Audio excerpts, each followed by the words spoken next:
तिला ॲटलिस्ट घरातून बाहेर येतील हा विचार करून पहिल्या वर्षी आम्ही ह्या 2 स्पर्धा ठेवल्या आणि त्या स्पर्धेला खूप चांगला प्रतिसाद मिळाला. बायका त्या रांगोळीतून व्यक्त झाल्या. रांगोळीची पण एक स्वतःची मजा आहे. आपण जेव्हा रांगोळी काढतो ना तेव्हा आपल्याला कुणी अडवत नाही. एखादी स्त्री आपण काढतो, तिला हवा तो कलर आपण देऊ शकतो, तिच्यावर हवे ते दागिने आपण घालू शकतो. स्वतःला दागिना घ्यायचं म्हटलं की सोन्याचा विचार करावा लागतो, सोनं किती महाग आहे. पण जेव्हा एखादं चित्र आपण रेखाटतो तेव्हा आपण आपल्याला हवं ते सगळं करू शकतो. तर ह्या ज्या कला आहेत ह्या कलाही जोपासल्या गेल्या पाहिजेत. प्रत्येक कलेच्या मागं स्त्रियांच्या ज्या खास करून कला आहेत त्याच्या पाठीमागं स्त्रीला एक फ्रीडम दिलं गेलं आहे.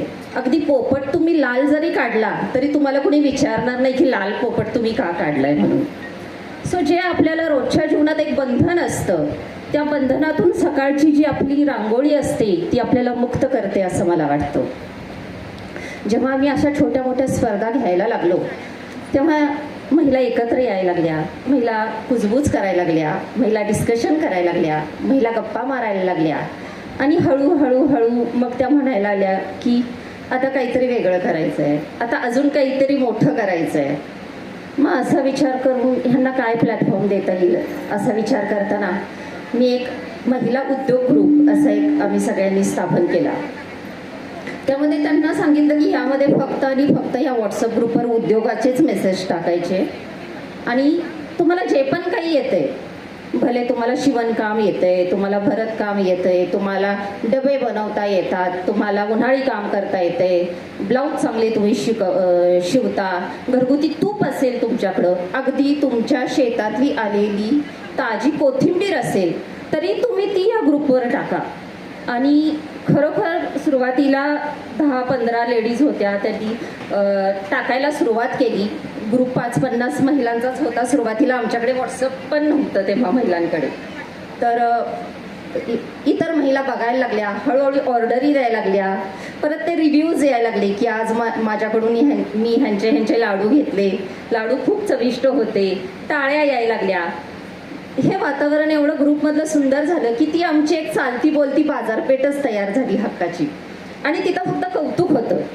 ते बघून मग 50 मधल्या इतरही महिलांना असं वाटायला लागलं की आपण पण काहीतरी करूया. केक करणाऱ्या महिला होत्या, पार्टी, बऱ्याच महिला त्यात परत जॉईन झाल्या. आता आजच्या डेटला तिथं 300 महिला आहेत आणि आम्ही अगदी किटी पार्टीची ऑर्डर, स्नॅक्स ऑर्डर, छोट्या छोट्या ठिकाणी मीटिंग असतील तर त्यांच्या जेवणाच्या ऑर्डर, अगदी मला वाटतंय परवा 100-200 लोकांच्या सुद्धा जेवणाच्या ऑर्डर महिलांनी एकत्र येऊन सक्सेसफुली केल्या. ओळखीतून उन्हाळी कामांसाठी वगैरे अजून पुण्यातून मुंबईतून आम्हाला ऑर्डर्स मिळायला लागल्या आणि अक्षरशः फॉरेनमधून सुद्धा आम्हाला काही ऑर्डर आल्या आणि आमच्या महिलांनी त्या पूर्ण केल्या. मग माझ्या एक गोष्ट लक्षात आली की जेव्हा आपण महिलांना चांगलं काहीतरी दाखवतो ना तेव्हा तर त्या कॉपी करतात. लोक आपल्याला नावं ठेवतात की हे जेलस आहे, ही कॉपी करते. पण मला असं म्हणायचं आहे की जर एखादी गोष्ट चांगली असेल तर कॉपी करायला काय प्रॉब्लेम आहे. जे जे चांगले जगिया त्याचा करा स्वीकार, असं आपल्याला तत्वज्ञान शिकवलेलं आहे थोडा मोठ्यांनी. तर मला असं वाटतं की जे जे चांगलं जिच्याकडं आहे ते नेहमी आपण खरंच जे आपल्याला भावतं ते आपण खरंच आत्मसात करायचा प्रयत्न केला पाहिजे. आणि जेव्हा जेव्हा या महिलांना चांगलं काहीतरी दाखवण्याचा प्रयत्न केला तेव्हा त्यांनी खरोखरीच ते आत्मसात केलं. आणि त्यावेळी मग आमच्या सगळ्यांच्या मनात असा विचार आला की या महिलांना अजून काही आपल्याला दाखवता येईल. आणि तेव्हा कल्पना आली ती नारी शक्ती अवॉर्ड्सची. तर समाजात जगात खूप खंबीर स्त्रिया आहेत, कर्तृत्ववान स्त्रिया आहेत. त्यांना जर आपण ऐकलं, त्यांना जर आपण पाहिलं, त्यांची यशोगाथा जर आपण ऐकली, बोलली, पाहिली तर कदाचित आपल्यामध्ये सुद्धा आपल्याला वाटेल की आपणही असं काहीतरी करावं.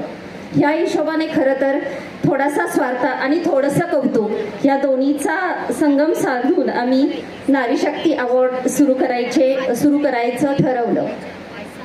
आता नारी शक्ती अवॉर्ड सुरुवातीला हे आम्ही अगदी लोकल लेवलला घेत होतो. त्यानंतर आम्ही हे 2-3 जिल्ह्यापर्यंत गेलो आणि गेल्या वर्षीपासून आम्ही हे राज्यस्तरीय नारी शक्ती अवॉर्ड्स द्यायला सुरू केले. आता नारी शक्ती अवॉर्ड्स देताना त्यांना कुणी ते द्यायचे, त्यासाठी सुद्धा मला खंबीर हात हवे होते. आणि एक हट्ट होता आमच्या फाउंडेशनचा की खंबीर हात पण मला बायकांचे म्हणजे लेडीज स्त्री शक्तीचेच पाहिजे आहेत. तर त्यामुळं मी ह्या राज्य पुरस्कार विजेत्या नारी शक्तीचं कौतुक करण्यासाठी जेव्हा जिथं ज्यांना कॉल केले त्या सर्वांनी मला नक्की अगदी एका क्षणाचीही विलंब न लावता, आता जरी मॅडम म्हणत असतील की गेल्या वर्षी त्या आल्या नव्हत्या, तर त्यावेळी त्यांना अपरिहार्य कार्यामुळेच आल्या नव्हत्या. त्यांनीही सुरुवातीला येते म्हणून सांगितलेलं. आज सुद्धा आम्ही जवळपास 10 शासकीय अधिकाऱ्यांना बोलवलं होतं, त्यांची विचारणा केली होती. तेव्हा आज आपल्याला कालपर्यंत 4 जणी येणार होत्या, आज त्यातल्या 3 आलेल्या आहेत, एकीला परत मीटिंग लागलेली आहे. तर हे जे खंबीर हात आहेत यांच्याकडून ह्या नारी शक्तीचं कौतुक करावं आणि हे सगळं कौतुक माझ्या गावातल्या नारी शक्तीनं बघावं आणि एकमेकांना चांगले जगी या त्याचा करू स्वीकार ह्या उक्तीप्रमाणे आपण आपल्या सर्वांचं आयुष्य समृद्ध करावं ह्या विचारातून आज हा कार्यक्रम इथे संपन्न होत आहे. आपण सगळे खरं तर आम्ही बोलवणारी एक नारी शक्ती, इथं ज्यांचा सन्मान होणार आहे ती एक नारी शक्ती आणि जे सन्मान करणार आहेत ती एक नारी शक्ती. आपल्यातल्या प्रत्येकीसाठी टाळ्या झाल्या पाहिजेत. शेवटी सगळ्यांना माहितीच आहे, जास्त वेळ घेत नाही, मी माझं मनोगत संपवत आहे. हे फाउंडेशन फक्त महिलांचं नाही, हे फाउंडेशनमध्ये पुरुष महिला दोघंही खूप धडाडीनं काम करतात.